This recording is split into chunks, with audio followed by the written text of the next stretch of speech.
Tonight, saying sorry. I'm certainly sorry that we haven't been able to achieve the marks that we had hoped for. The Prime Minister finally apologises for Australia's bungled vaccine rollout as WA ramps up efforts to get shots in arms. Things go from bad to worse in Sydney. 124 new COVID cases and a warning to brace for more. Plus, police hunt for two men wanted over an appalling attack in Scarborough. A new force to drive WA jobs. BHP signs a major deal with electric car company Tesla. The awkward exchange that marred Australia's Olympic celebrations. And meet Molly, the little girl with a big message about screen time and the damage it's doing to children. This is 9 News Perth with Michael Thompson. Good evening. The Prime Minister has finally apologised for Australia's slow vaccine rollout, a day after repeatedly refusing to say sorry. Scott Morrison also announced the addition of what he called more horsepower, boosting the number of pharmacists on the front line. The Prime Minister finally speaking the words he would not say. I'm certainly sorry that we haven't been able to achieve the marks that we had hoped for.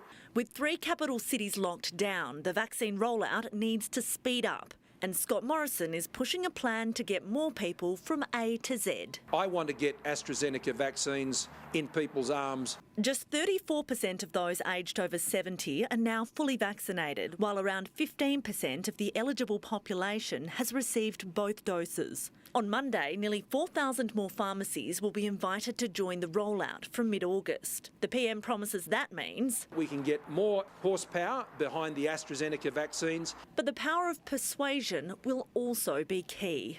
Many Australians are nervous about getting the vaccine after it was linked to very rare cases of blood clots, and Vaccine Advisory Group ATAGI recommended it only for those aged 60 and over. I'm very concerned that, of course, the advice that had come previously has caused some hesitation. The PM has defended his decision to publicly call on ATAGI to lower the age bracket. The Prime Minister, in playing the blame game, has sent out confusing mixed messages. But the experts are standing by their advice, and today revealed 2 more Australians have died from clots in the past week, a 44-year-old Tasmanian man and a 48-year-old Victorian woman. They're terribly tragic cases, like all of these are. 6 Australians have died from complications with AstraZeneca out of 6.1 million doses given, a rate of 1 in a million. Today, the Treasurer put a price on the current lockdowns, estimating they're costing Australia around $300 million a day. Josh Frydenberg believes we'll avoid another recession. I'm confident we will. Economists are less certain. A return to recession is a risk, particularly the longer these lockdowns go on. Fiona Willan, 9 News. Western Australia's vaccine rollout is ramping up. This week we're set to reach the milestone of 1 million jabs delivered. But it won't change our fortress state just yet. Today the Premier put up the hard border with South Australia. We've shut the doors to our nearest neighbours. Western Australia is changing its border arrangements with South Australia to bring in a hard border. The South Australian outbreak, centred on a winery north of Adelaide, recorded 2 more cases overnight, taking the state's total to 14. People forced to wait up to 13 hours to be tested. We're not out of the woods yet. There's still a huge number of test results to come in. Hopefully they manage to crush and kill it, but until they do, we'll just have to have these strong measures in place. Which means South Australia stays on the banned list with Victoria, Queensland and, of course, COVID-ravaged New South Wales. They've got to ignore some of the shock jocks in New South Wales, some of the right-wing nut jobs who are saying let it rip. WA's 15 active cases include 10 isolating on board the BBC California and 5 in hotel quarantine. Thank you. Allowing the Premier and his Health Minister to focus on expanding our vaccine rollout, with a warning to those who still refuse to have the jab. They'll find themselves potentially in the future not having the same freedoms as other people because they're refusing to get vaccinated. An extra 10,000 spots for Pfizer vaccine bookings are now available to those in eligible age groups. Like a bushfire, it takes just one spark to wreak havoc. A single case continues to fan out across Sydney and beyond, spreading illness, heartache and sadly deaths. A walk-in vaccine option will be up and running at the Claremont Showgrounds when the Royal Show begins in late September. There's an opportunity to perhaps let your partner or family member take the kids to Sideshow Alley or to see the wood shopping and get yourself vaccinated. And we all love the wood shopping. Now, another announcement today is that from August 16, there will be a new city vaccine hub here at the Perth Convention Centre, and that'll offer 6,000 vaccination jab spots per week. Now, by the end of this week, 1 million jabs will have been put into the arms of West Australians. Now, that's a milestone, but it's still a long way off the 80% full vaccination rate that the Premier wants to see before we stop relying on lockdowns to stop future spread. Michael. Still a long way to go. Gary, thank you. New South Wales has set a string of new records in the Delta outbreak. There were 124 new cases today, and nearly 50 people were infectious in the community, sparking a blunt warning that the numbers are going to get worse. The outlook is bleak for the harbour city, with New South Wales recording 124 new COVID cases, the highest daily spike of the outbreak. Case numbers will continue to go up before they start coming down, and we need to brace ourselves for that. Despite being in week 4 of lockdown, at least 70 of the new cases were in the community for all or part of their infectious period. It is spreading like we've never seen before. Today's infection surge takes the New South Wales community caseload to 1,648.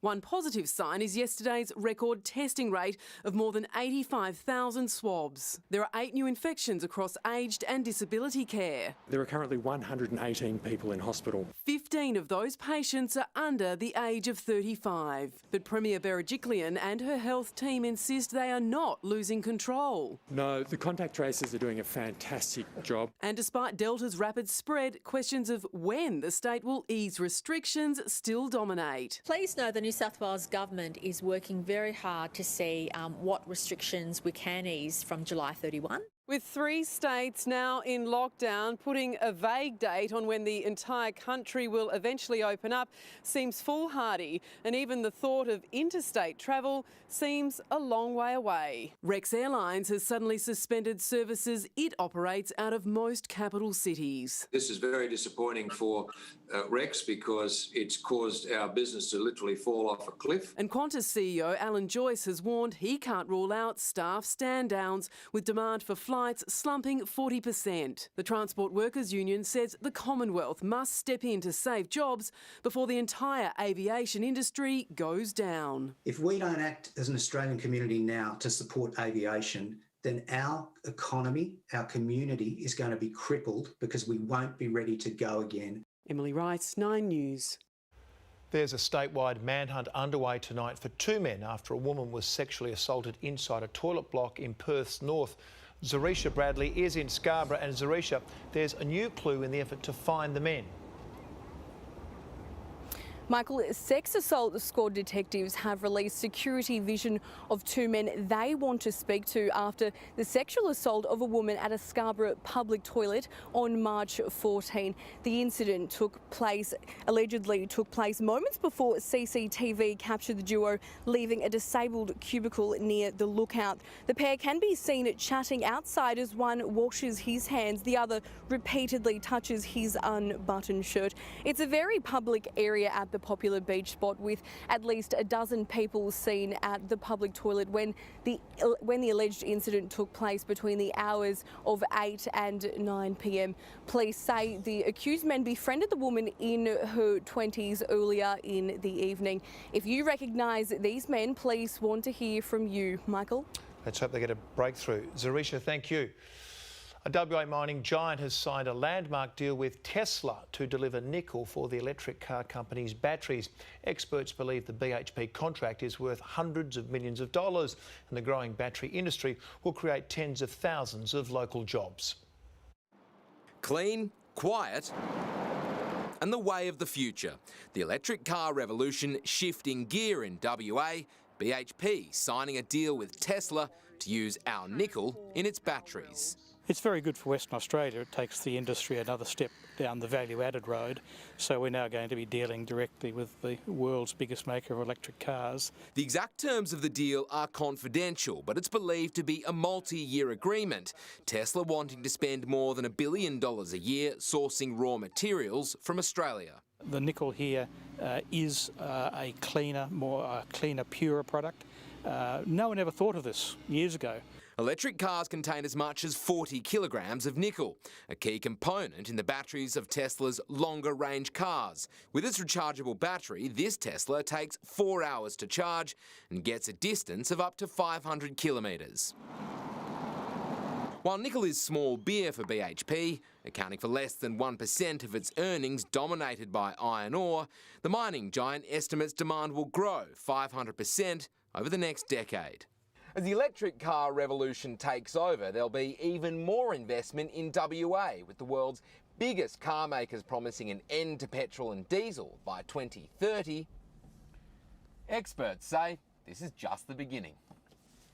The McGowan government welcoming the deal, estimating the battery industry will contribute $7.4 billion per year and create more than 30,000 jobs by 2030. The real winner out of this is Western Australia. It's an important step, because it cements our position as a player in the battery market. Darius Winterfield, 9 News. Nurses at Perth's biggest maternity hospital have held an emergency meeting and are planning to rally over staff shortages. They say there needs to be a drastic increase in workers at King Edward Memorial Hospital as the health system is being hit with a baby boom. Born 3 weeks early, baby Bo is part of Perth's pandemic baby boom. I think for a lot of people, COVID has, I guess, perhaps, whether it's sped up the process. But as WA families expand, nurses say our system isn't growing with the demand. The only reason this hospital behind me is surviving is because the nurses and the midwives are doing record numbers of double shifts and overtime. The Australian Nursing Federation says WA's biggest maternity hospital, King Edward Memorial, is around 40 to 50 midwives short, and more than 100 are needed across all public hospitals. At the same time, birth rates have risen by 8%, with 649 more babies born public between January and May compared to the same time last year. If we were not short of 150 midwives, it wouldn't be an issue. We can cope with that. Private hospitals are also feeling the effects of the baby boom. Here at St John of God, Subiaco, births have increased significantly since the start of the pandemic as people fast-track their family plans. Our rooms are full, our delivery suites are full most days, and that's a great place to be, so we're not overwhelmed. In April, the Department of Health announced a recruitment drive to deliver 600 additional nurses over 2 years. Staff at King Eddie say that can't come soon enough. Brittany Hoskins, 9 News. Clinging to a thin rope to escape chest-deep floodwaters, this is one of hundreds of dangerous rescues across central China as the region is swamped by record rains. At least 25 people have died in the disaster and more than 200,000 have been evacuated. The army now assisting with search and rescue. A year's worth of rain has fallen in 3 days and more is forecast. We're about to show you CCTV of a highly respected professor writing a threatening letter to herself in the weeks before she was charged with fraud. Diane Jolly denied she orchestrated the harassment campaign, but today a jury found her guilty. It's the CCTV which helped uncover a bizarre crime committed by a highly respected Dean of Science at one of our top universities. I'm Professor Diane Jolly. I'm an environmental chemist and toxicologist. Professor Jolly typing a threatening letter to herself on her own laptop, then grabbing the piece of paper from the printer. It was one of 10 she then sent to herself with the warnings, "Chop our future, we'll chop yours. I watch you, I see what you do. You're not safe." She claimed the harassment campaign was a reaction to her attempts to cut the Chinese medicine degree in 2019. The University of Technology so concerned, almost $130,000 was spent on protecting her with increased security and chaperones. At trial, Jolie admitted to writing just one of the letters. She said she did that because she wanted to be fired, that she was worn down by the other threats and worried about her family's safety. Diane, why did you send those letters to yourself? It took the jury 3 days to find she lied, convinced in part by a fingerprint on a stamp. Her career over, she'll find out if she's also going to jail in September. Kelly Fedor, 9 News. Australia's successful bid for the 2032 Olympic Games is being overshadowed tonight by controversy over the Tokyo opening ceremony. After declaring she wouldn't attend, the Queensland Premier received a stinging public rebuke from Australia's Olympic boss and a swift about-face. An Olympics power broker and the powerless Premier. You are going to the opening ceremony. I'm still the Deputy Chair of the Candidature Leadership Group. Disguised as an order. And all of you have got to get along there and understand the traditional parts of that. It appeared rude. None of you are staying behind and hiding in your rooms, all right? No one says no to John. Then embarrassing. I don't want to offend anybody, so... But John Coates says what it really was set up. Annoyed at the abuse sent his way online. Unprofessional, misogynistic, out of line, mansplaining. The AOC boss called 9 newspapers and admitted the ruse. The plan was I was going to fix it. I fixed it. I was taking the heat off her. The media in Brisbane have been giving her a hard time, saying she shouldn't go to the opening ceremony, but she had to go. We all came back and had a drink all night in my room to celebrate. She thanked me. And I'm calling it for what it is. Premier Anastasia Palaszczuk is a liar. Because a week ago, the Premier said this. I am not attending any events whatsoever. And despite some saving face... I think what she was referring to was she wouldn't go to any sporting events. The reality is her office said she would not be going to the ceremony, even calling journalists just this week to say any suggestion otherwise was wrong. So today was a change of tune.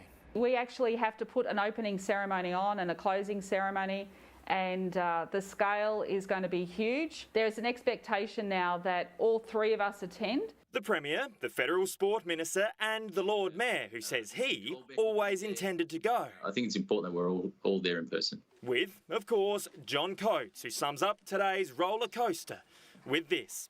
The Premier and I have a long-standing and very successful relationship, he says. We both know the spirit of my remarks. Adam Hegarty, 9 News. 1 year late and only a day to go, the leaders of our Olympic team have vowed to use the Tokyo Games to lift the spirits of those back home. But on the eve of the opening ceremony, organisers are dealing with more drama, forced to sack the show's creator. The torch relay to Tokyo is on its last lap, edging closer to the Olympic Stadium for the opening ceremony. Today, Kate Campbell and Patty Mills strolled into a news conference. Tomorrow, they'll be marching on the world stage. They're our flag bearers, and for Kate, practice makes perfect. I might have got out the broomstick once I got the news. Australia may have sent away its largest team to an Olympics, but COVID has ruined the party. We're expecting around about 50 athletes to march into the opening ceremony. It might even swell from there.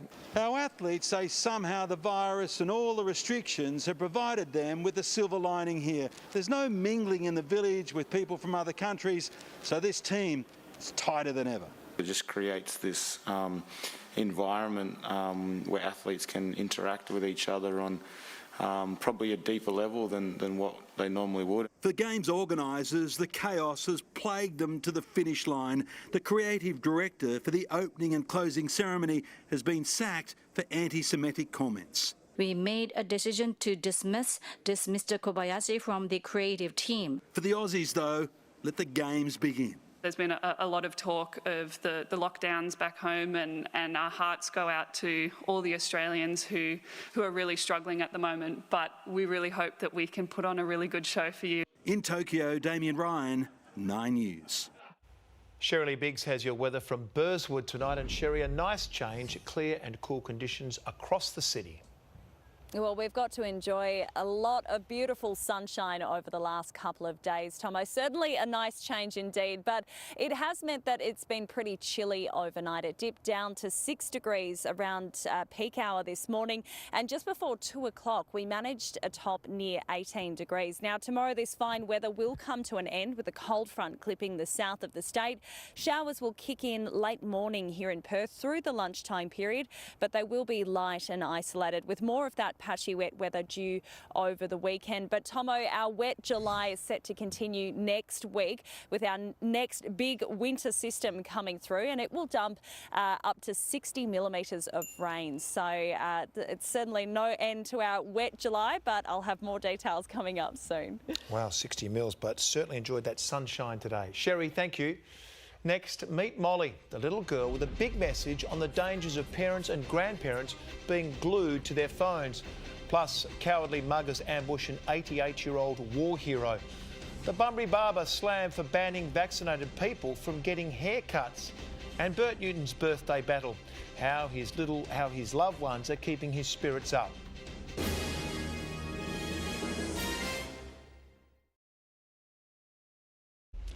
This next story might be hard for some parents and grandparents to watch, but scientists say it's crucial for childhood development. A new video is being trialled in Perth hospitals warning of the dangers of adults being glued to screens, the message hitting home through the words of a primary school student. Molly Wright is just 7 years old, but her voice is mighty. So now he's trying to get his dad's attention again. He's reaching out like, that was fun, why did you stop? What if a whole childhood was like that last 30 seconds? That makes me feel sad. In just 7 minutes, she can make any parent reconsider the way they interact with their own child. There's nothing wrong with being on your phone. We all do it. You need a minute. But it's nice to just have that reminder to be present as much as you can. Or watching the TV or whatever, just taking that stopping and just taking that time to spend, with him. Trialled at Joondalup Hospital, the TED Talk is being shown to new parents in maternity wards to educate them about the importance of the first 5 years of life in a child's brain development. That simple message that Molly's giving, which is so important to actually connect, play, talk to your child early and often. And it could soon be rolled out across WA's health system. I'm sure it has been done in small ways. What we're trying to do is amplify that and make sure that everybody can hear it. The TED Talk has already been translated into 40 different languages, including French, Spanish, Hindi and even Arabic, giving mums and bubs across the globe access to the talk. Imagine the difference we could make if everyone everywhere did this. Rebecca Johns, 9 News. An 88-year-old war veteran has been robbed in what police have described as a despicable act. Ralph Walmer has been forced to change his daily route after he was targeted by heartless thieves. Ralph Walmer has walked the same daily route for more than 30 years, but last Sunday he was the victim of a violent bag snatch. Very frightened, very frightened. The 88-year-old was heading home along Wilson Street in Cheltenham around 11:30 a.m. on July 11 when he was stalked by this heartless driver. The grandfather was robbed of his leather satchel. That was ripped from me.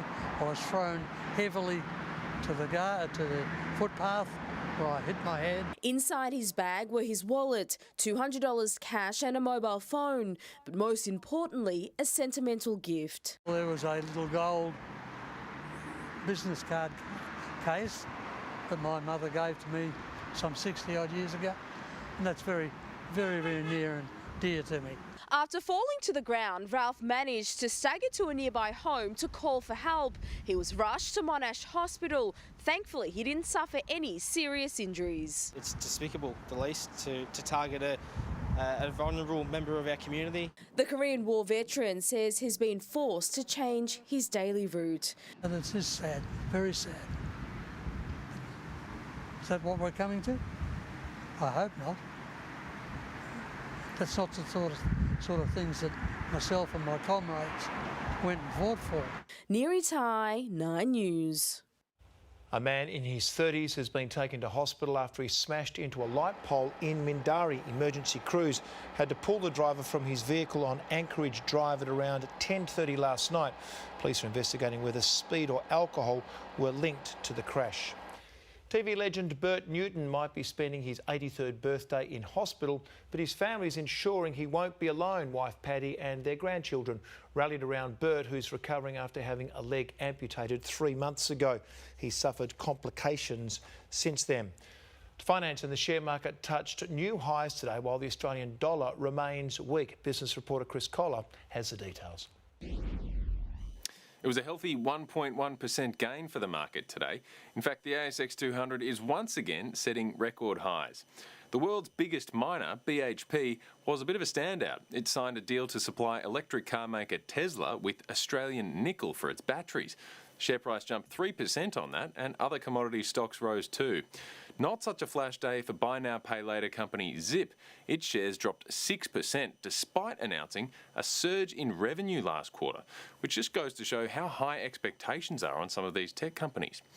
And the Australian dollar was mixed today, but it remains weak. One Aussie is buying 73.6 US cents, 61.4 euro cents, and 53.6 British pence.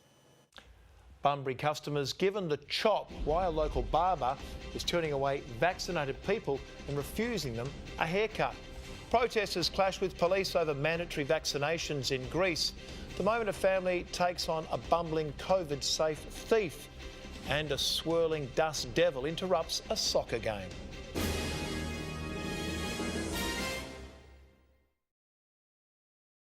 Bunbury barber has given her vaccinated customers the chop, refusing to give them a haircut. Health Minister Roger Cook has slammed the decision as dangerous, but the woman believes she's doing what's best for her family. Bunbury barber Abby Lowcock is making a controversial cut, accepting only unvaccinated clients. The owner of Sweeney Todd Barber Shop, who now operates from home after ending her lease on Victoria Street, writing, "I sincerely ask if you have had the COVID vaccine, could you please cancel your appointment as I am no longer comfortable taking on COVID vaccinated people."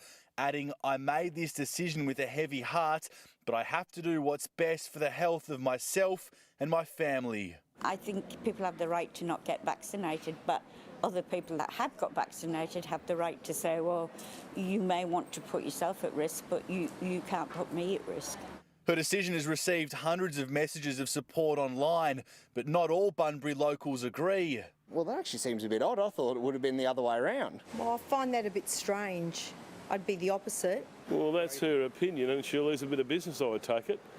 You know, I mean, that's hardly fair. And health experts have launched a stinging attack. Well, it's wrong on so many levels. Essentially, these ridiculous assertions and people who take this extraordinary stance of it are a distraction for the overall community, but they're also dangerous in terms of their attitudes. 9 News offered Abby Lowcock a chance to talk on camera today, which she's turned down. She says she stands by her decision, but doesn't want to add to the stress the situation has induced. Joshua Dorr, 9 News. Harvey Weinstein has declared his innocence, denying 11 new claims of sexual assault and rape, which span nearly a decade.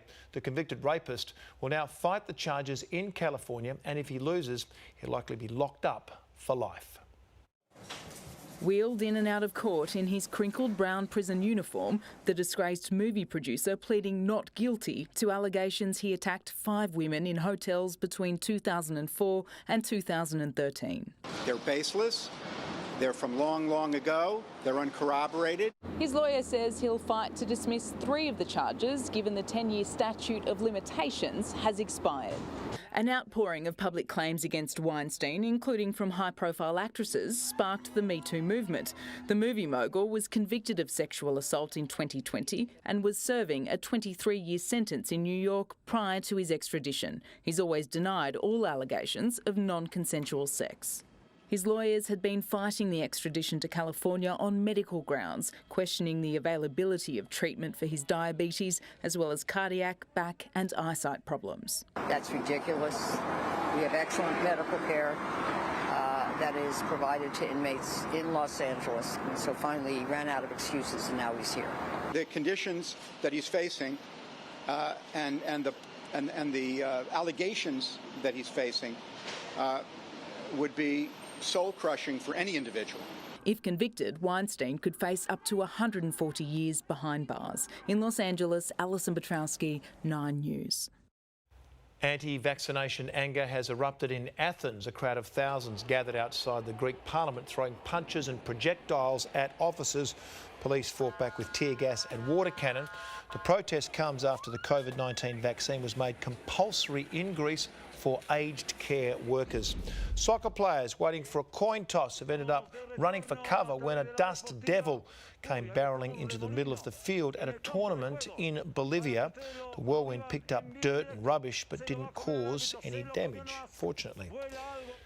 You're about to see a knife-wielding burglar get more than he bargained for, chased down the street by a homeowner. The father fought off the armed intruder as he pulled out a weapon in a terrifying ordeal. Hooded with a mask and gloves, this thief came prepared, but he's in for a rough night at the office. Spooked by the centre light, not off to a good start. Jimmying open the front door, first pinching an electric skateboard, his would-be getaway vehicle, leaving it outside, before coming back in, even pausing for a change of mask. I mean, at least he's COVID safe. Do you know what I mean?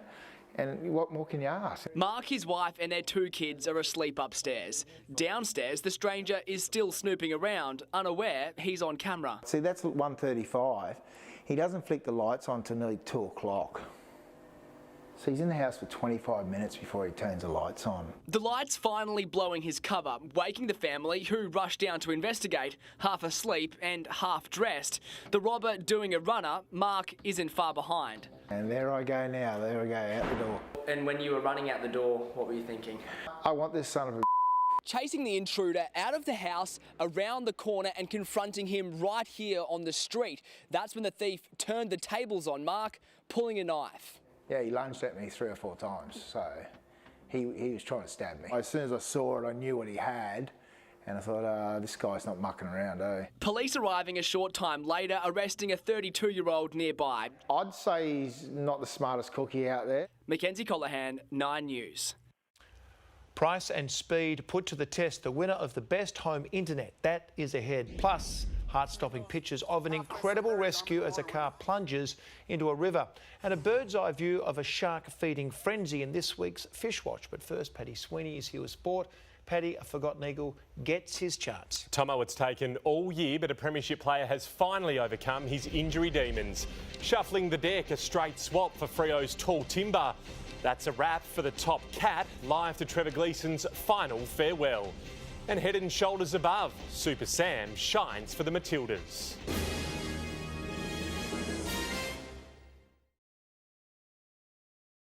It's set to be an emotional night as the Wildcats farewell 5-time championship coach Trevor Gleeson. Live to the departing coach at Perth's MVP Awards. And Trevor, how will you go saying goodbye to the Red Army? Yeah, it's going to be a bittersweet night. It's a lot of history there, a lot of good people, and hopefully we can enjoy the night without getting too emotional. Well, Trev, it's hugely exciting for you to be heading to the NBA. What do you expect from that role there, the assistant coaching position at Toronto? Yeah, look, this has been a dream of my life since I was 10 years old, and to get this opportunity is too good to turn down. And you know, to be a part of the staff, working with the best athletes in the world, it's a dream come true. So I'm really excited, and it's going to go really quick to get over there. What specifically are you hoping to learn under Nick Nurse, the head coach there? Yeah, well, I'd like the leading question on that one, but yeah, look, just to be in the NBA, it's always been a dream. You're working with the best athletes, and hopefully I can add to it. I can learn along the way and become a better coach. There's no doubting that at all. Now, on tonight, Bryce Cotton's going for 4 straight Gordon Ellis medals. Import John Mooney, though, he played 10 extra games. Bryce sidelined through injury. Who wins tonight? Yeah, look, it's going to be a tough call. I think if Bryce was healthy all the way through, I think it's a no-brainer. But since he missed those 10 games, there's a lot of votes to make up during those 10 games. So, yeah, I'll be punting on John Mooney to take it out. Well, Trevor, congratulations on a fine career here in Perth. You've achieved so much both on and off the court. And from everyone here at 9, we wish you, Dawn, Shay and also Taj all the best in the States.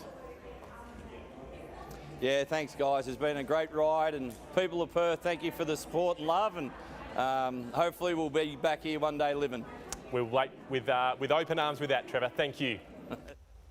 Star Eagle Josh Kennedy is back for Saturday's clash with St Kilda at Optus Stadium. The Spearhead, one of 4 inclusions.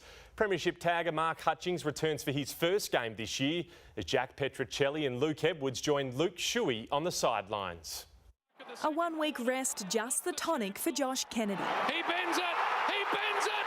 He bends it through! The veteran forward named to face the Saints. Mark Hutchings back from the wilderness with captain Luke Shuey, Luke Edwards and Jack Petrocelli succumbing to injury. At the Dockers, potential debutant Nathan O'Driscoll, one of 7 included in an extended squad. Hayden Young named after a 3-month hamstring layoff. A tall exchange up forward, Rory Lobb out with an ankle issue, Matt Taberner returning from a calf injury. He's a good replacement for Lobby, who will miss this week, so hopefully he's in a good frame of mind and feels confident. Taberner, Fremantle's leading goal scorer for the season with 27, despite managing just 1 quarter since round 10. It'd be good to have him back. Sean Darcy overcoming a knee scare against the Cats. Just percentage outside the top 8, the Dockers will take a charter flight to Queensland tomorrow afternoon. 6th place Sydney just as desperate for a win. With 3 states in lockdown, the coach not buying into talks of pausing the season. While you can, you've got to charge on because everyone's saying bring the 1 week rest forward, but 1 week's not going to solve COVID. So we've just got to charge on while we can. Richmond set to fly west to face Fremantle next weekend, but the Dockers are wary of looking too far ahead. Life goes on if the fixture changes. Carlton welcoming the return of skipper Patrick Cripps to face the Kangaroos, while Ed Curnow plays game 200. Bonnie Rayner, 9 News. The Waffle Grand Final has been pushed back to October with the prospect of a nighttime bounce down at Optus Stadium. Postponed fixtures due to COVID, meaning the season decider will now be played on Saturday, October 2, a week after the AFL Grand Final. The Football Commission opting against a compressed final series or reducing the number of finals contenders from 5 to 4. Perth soccer superstar Sam Kerr has played a crucial role in the Matildas' first up win at the Olympics. A clever assist setting up midfielder Tamika Yallett for Australia's opening goal against New Zealand. Kerr with her own header soon after. Sam Kerr with a brilliant header. They couldn't have asked for a better start to this contest. The final scoreline 2-1 after a late goal to the Kiwis. It's always good to win your first game. I think it gives you a lot of confidence going into the rest of the tournament, and this is just one step in our journey. The next steps aren't easy though. The Matildas meet Sweden and the US in the toughest group of the games. Australia's softballers are also on the board in Japan, bouncing back from a loss yesterday to beat Italy in their second outing. 1 run was all the Aussies needed to claim a tight and tense affair. The Spirit are next in action on Saturday against Canada. And the city of Milwaukee hasn't officially congratulated the Bucks on their NBA win, but Giannis Antetokounmpo has already taken celebrations to the streets, or more specifically, the drive-through of a local fast food joint. With trophies not far away, Giannis clearly worked up an appetite. Can I have, please, a 50-piece Mac Minis, 50 exactly, okay. Not 51, not 49, chicken minis, yes. 50.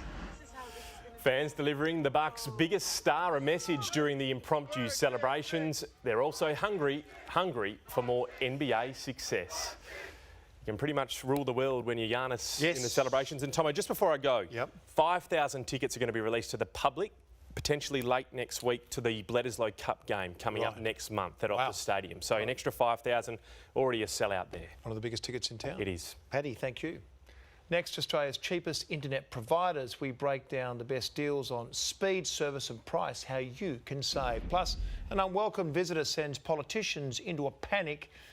And Shirley Biggs is in Burswood tonight. Sherry, a wet start to the weekend. The showers will return tomorrow, Tomo, but they won't leave much in the gauge, and we've got some pretty heavy downpours next week. I'll tell you what's ahead coming up soon.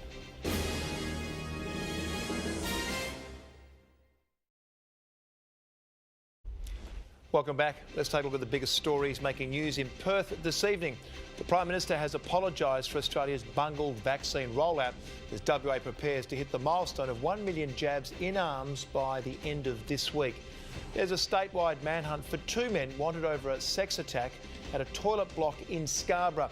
Nurses are promising to rally over staff shortages at King Edward Memorial Hospital that have been intensified by a pandemic baby boom.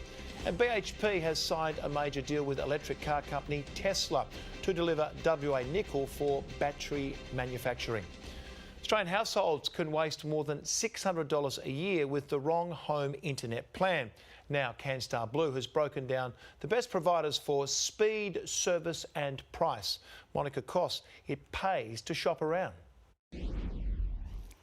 Michael, with more West Australians choosing to work from home, a fast and reliable internet connection has never been more crucial, and it appears the smaller players are providing a better deal.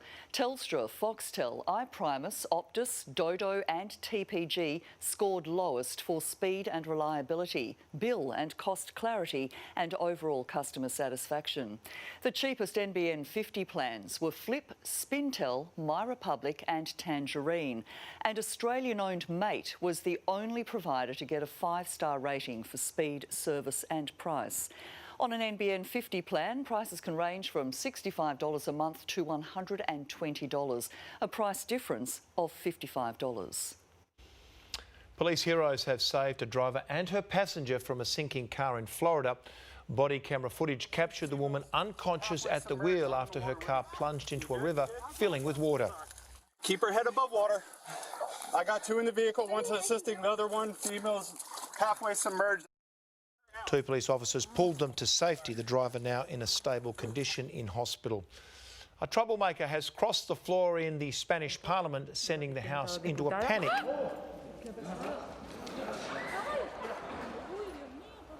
Proceedings were disrupted as the rodent, yes, a rat, caused an uproar, politicians jumping to their feet, some perched on chairs as one just ran out from the door. The House burst into applause when the rat finally took the hint and left the Parliament.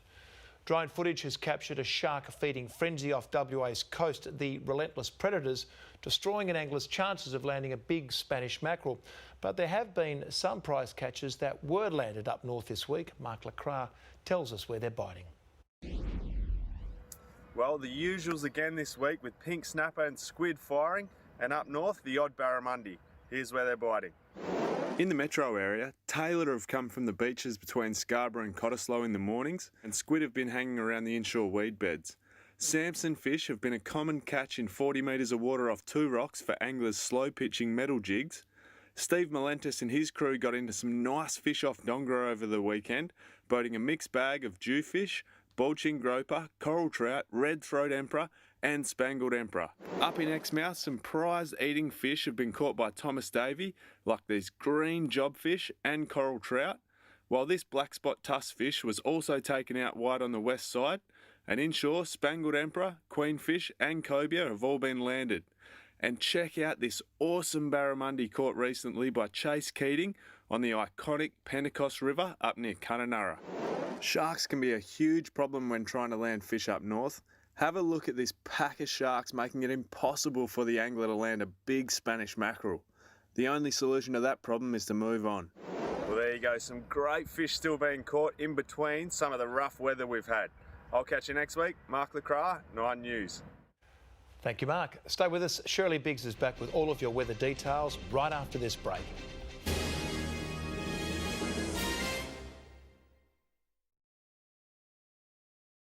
Welcome back. Well, it's been nice to see some blue sky for a change, but that heavy rain is set to kick in again next week. Now, it was pretty chilly to start today. It got down to 6 degrees. We reached a top of 18 just before 2 o'clock this afternoon, but that's all about to come to an end with a cold front headed our way.